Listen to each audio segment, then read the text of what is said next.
మీ యొక్క శ్వాసమైనటువంటి మన నాగేశ్వర గారు పిలవడం జరిగింది.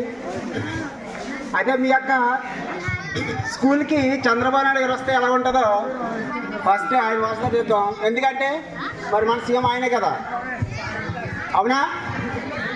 నిజమేనా? సీఎం చంద్రబాబు నాయుడు గారునా? ఓకే. అంటే ముందుగా ఆయన వస్తే మీ స్కూల్లోకి వచ్చి మీతో మాట్లాడితే ఎలా ఉంటుందో చూద్దాం. చూడండి తమ్ముళ్ళు, చాలా ఆనందంగా ఉంది.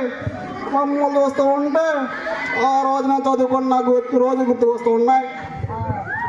రోజు చూస్తున్నారు మా అక్కడికి నారా లోకేష్ గారు, మీ యొక్క మినిస్టర్ గారు మమ్మల్ని చూస్తూ ఉంటే తమ్ముళ్ళు నా వయసు కూడా మీరు చిన్న వయసు అయిపోయారు అనిపిస్తుంది.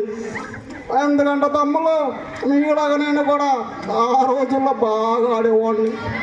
ఏ రోజు చూస్తుంటే ఆడవాళ్ళు ఉంది కానీ నా వయసు 76 సంవత్సరాల తమ్ముళ్ళు, అందువల్ల నేను ఆడలేను. కానీ మీకోసం పద్యం చెప్తాను.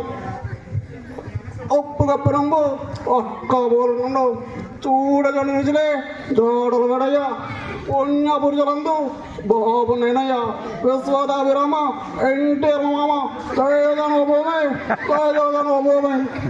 సో ఎలా ఉంటుంది మీ స్కూల్లో? మరి ఫంక్షన్ జరుగుతుంది కాబట్టి ఫుల్ ఐటమ్స్ పెడతారు కదా. ఈ ఐటమ్స్కి సినీ ప్రముఖులు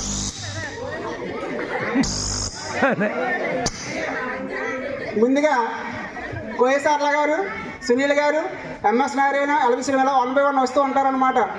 ఎందుకని స్కూల్లో మీరు బాగా మీ సారు మంచి ప్రోగ్రామ్ కండక్ట్ చేశారు, మంచి ఐటమ్స్ పెట్టారు. ఇందులో మన కోయసార్ల గారికి నాన్ వెజ్ అంటే బాగా ఇష్టం. ఆమె 3 years నుంచి వెజ్ తింటుంది, నాన్ వెజ్ తినదు. మరి ఈరోజు వెజ్ చూసేసరికి ఆమె ఫీలింగ్ ఎలా ఉంటుందో చూపిద్దాం. ఏమండి కోయసార్ల గారు, మీకు ఏం కావాలి?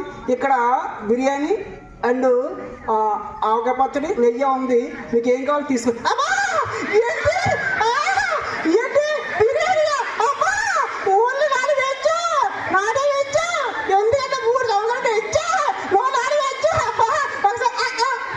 అయ్యో ఏంటండి ఎలా అంటారు? తీసుకొని ఎంతో బాగుందో.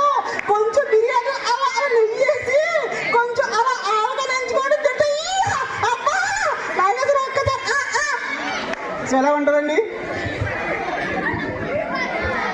ఈ లోపల సునీల్ గారు వస్తారు.